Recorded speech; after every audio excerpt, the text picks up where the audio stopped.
काहो साली जी, कहाँ की तैयारी बाहो? रवो न जीजा, मैंने तैयार ना होकी। ओहो बुझ गई नी, मनबू ना सो। हाँ जी। क्या नाम है? सुनील साहू उर्फ टाइगर जख्मी दिल खालिसपुर।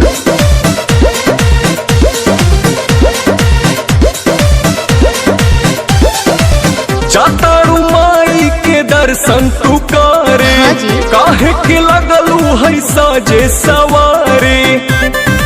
मैंने तैयार ना होकी। अरे जल्दी होखा, जातारू माई के दर्शन तू करे, हाँ जी। काहे के लगलू है साजे सवारे।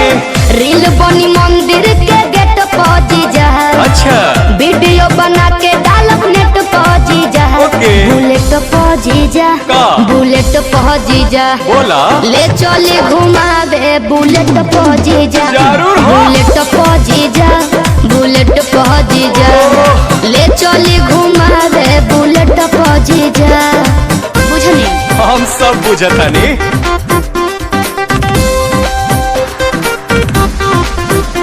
नाम तो सुना ही होगा, सुनील साहू उर्फ टाइगर जख्मी दिल खालिसपुर।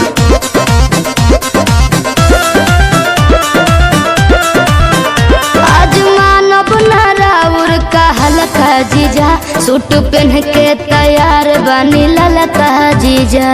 अच्छा ठीक बा, ए जीजा जी सुना जौन कहबू खाए के साली उ घर ही लिया दे हबो। अरे ना जी। डेयरी मिल्क कहा चॉकलेट तू पैकेट खिया दे हबो। मानव ना हम चॉकलेट पा जीजा, अरे चाउमीन चाट के प्लेट पा जीजा। बुलेट पा जीजा, का? बुलेट पा जीजा, बोला। ले चले घुमावे बुलेट पा जीजा। आहो। बुलेट पा जीजा, का? बुलेट पा जीजा, ले चले घुमावे बुलेट पा जीजा। अरे भागत काहे बनी? तोहरी कहाँ भागतानी? क्या नाम है? सुनील साहू उर्फ टाइगर जख्मी दिल खालिसपुर।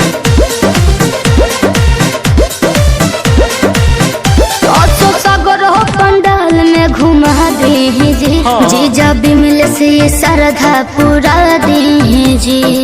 ठीक बनू, फिर कुछ ना कहो। अच्छा सुना, जयबू माई के दर्शन करे की का वीडियो बनावे जाइबू। माना बतिया बिना पांडे के का मोबाइल भूलावे जाइबू।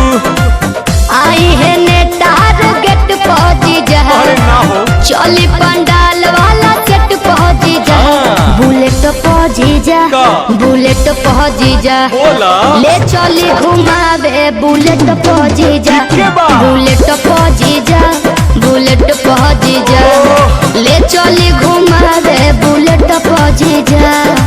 बुझनी? अच्छा तो चल। Mobile number 78 87 20 76 43। सुनील साहू उर्फ टाइगर जख्मी दिल